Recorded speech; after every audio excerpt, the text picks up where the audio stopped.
On today's video, boy, oh boy, some kingdom got really screwed. Lost Kingdom 4, the passes are all open, it is mayhem time, but nope. This pass is blocked. Once more, someone figured out how to block a pass in Lost Kingdom for it to not be useful. In this video, I'm gonna show you how that works, how you can get it done, and explain to you why I'm making this video, which is very important for us all. So sit back, smash a like on this video, and let's go.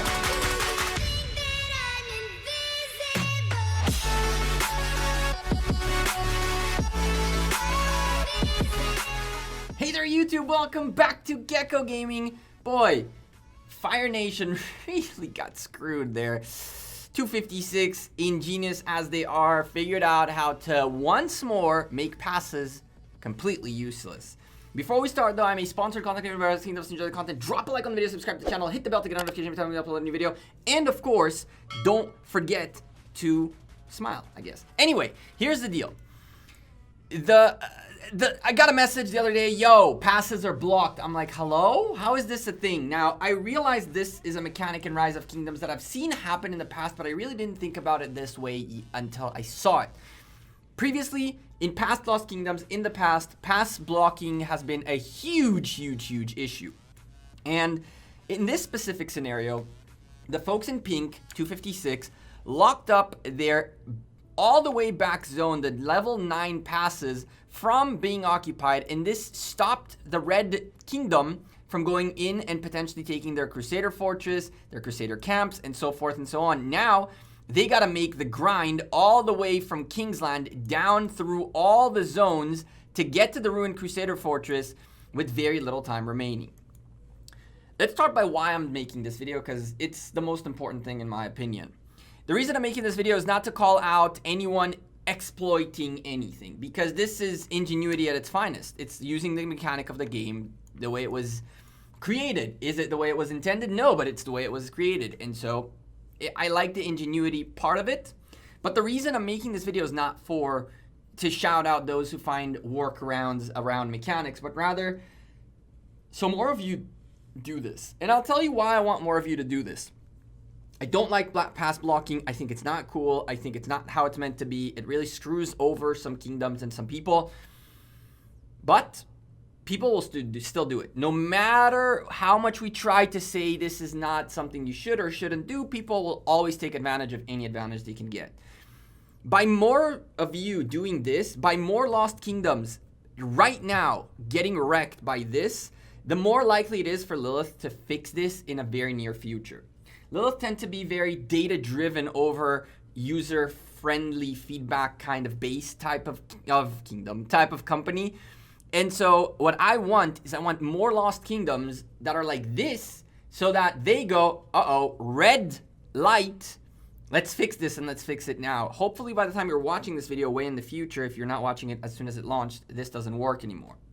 How this works is actually fairly funny. So if you notice, Alliance Fortress, a Central Fortress, whatever you want to call it, has a substantially bigger zone than flags do. As a matter of fact, you can fit a good portion of a flag around a Alliance Fortress. There's a couple of flags in here. You can see right here the Alliance Fortress territory compared to like a flag for sakes of comparing.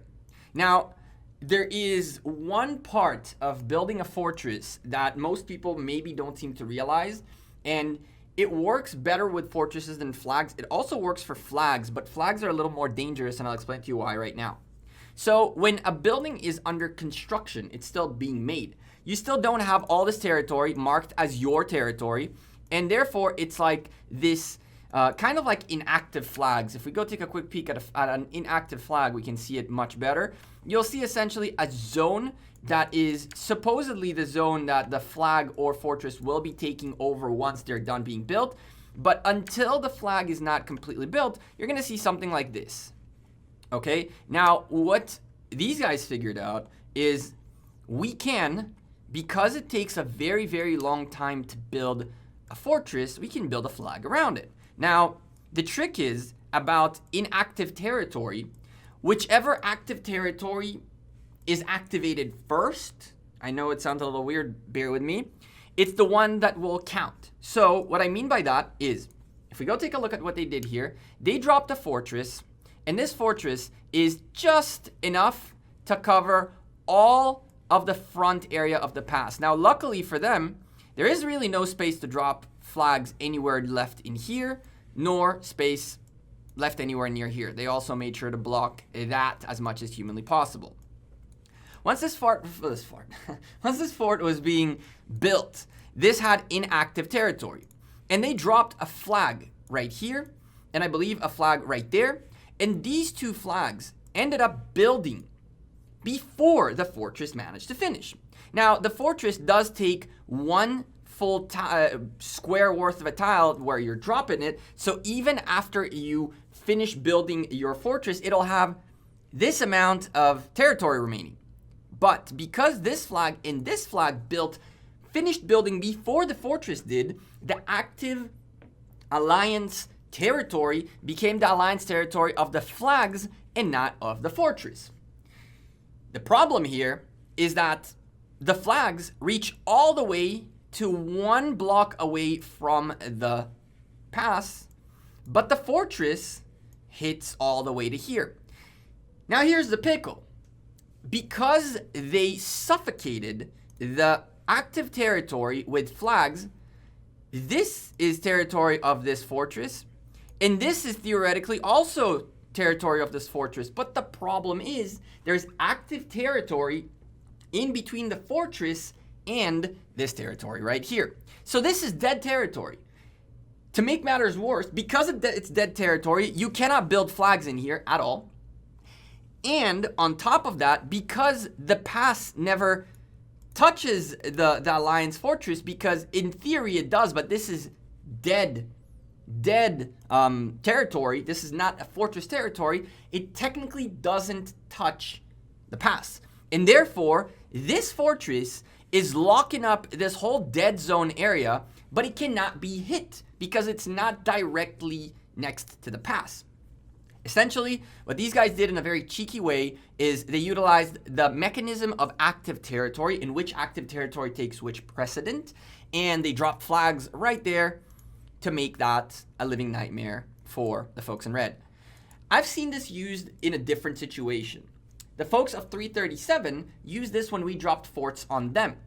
What they did is our fort was building, and we had a bunch of open territory around, but we couldn't port near or anything like that. We were random teleporting. You guys saw that live on stream. And when they built their flags, what ended up happening is once our fortress built, we were surrounded by enemy territory, but didn't have enough space to teleport, which meant the people who had randomly teleported had to burn one of these flags in order for there to be territory here for them to teleport. These guys took it to the next level and said, we can block a pass. In theory, dead.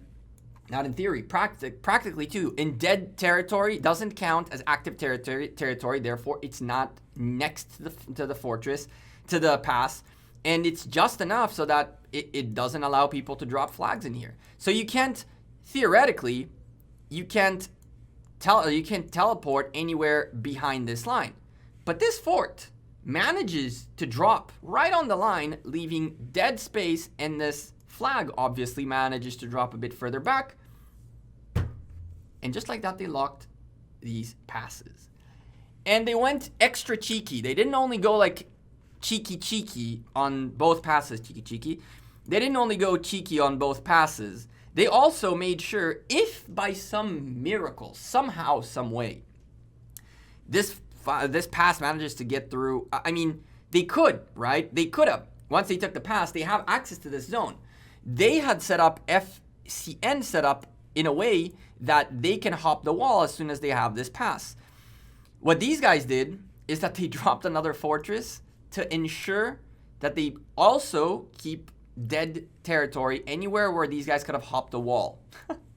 So they dropped 3 fortresses total, and all those 3 fortresses are doing is pretty much ruin the day of red team, because as you can see on the screen right there, well, almost Heda is taking counselor, but as you can see right there, you have 1 pass, 2 pass, and territory all dead and gone. Should you do this? I can tell you yes, I can tell you no. Yes, you can. It's kind of messed up. It's exploiting a mechanic that is wrong. It's not against terms of service per se. It's using the game mechanics that are wrong, but it's the game mechanics. You shouldn't do it because they're not sportsmanlike, but then again, who cares about sportsmanship, I guess. What can I say? How can Lilith fix this, you may ask? I can literally give you the best solution possible, Lilith, that in... Maybe not. Maybe it'll take you a little bit more than a couple of lines of code, but all you gotta do is priority on territory. If it's your kingdom's territory, which you know it's your kingdom's territory because you know which territory belongs to the kingdom. If it's your kingdom's territory, Alliance Fortress's territory is above flags, which means if you drop your own flag in your own fortress, once the fortress builds up, all of the fortress's territory will be the one that counts, and not the flag territories will be the one that count. And that's how you fix this. I mean, I don't know how they layered their territories and all that, but you can clearly see these guys are prepping.